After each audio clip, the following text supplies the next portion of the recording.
Why the Germans were afraid to take American soldiers prisoner by 1944? The German army had fought countless enemies, the Soviets in the East, the British in North Africa, the French in 1940. But when American soldiers landed in Europe, something changed. The Germans quickly learned capturing an American wasn't always worth the risk. At first, they thought the Americans were inexperienced, farm boys, factory workers, just kids in uniform. But once battle began, the truth hit hard. American troops fought with a mix of discipline and fury the Germans hadn't expected. They were armed to the teeth, backed by endless supplies, and they didn't give up easily. When U.S. soldiers did get captured, things often went wrong for the Germans. Many Americans resisted violently. In the chaos of battle, it wasn't unusual for a group of captured GIs to overpower their guards, seize their weapons, and escape. Word of these incidents spread quickly. SAS officers warned their men, "Don't underestimate the Americans." But the real fear ran deeper. The Germans knew that for every American captured, there were dozens more nearby, advancing fast. The U.S. Army's mobility was unmatched.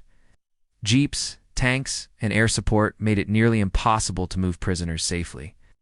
Many German patrols who tried to take captives ended up being surrounded or bombed by American aircraft within hours. And then there was reputation. After brutal battles like the Bulge or Normandy, the Americans earned a new nickname among German troops: Teufelssoldaten, devil soldiers. They fought with a kind of cold determination, not just to win, but to finish the fight. They had seen what the Nazis did in Europe, and they weren't showing mercy anymore.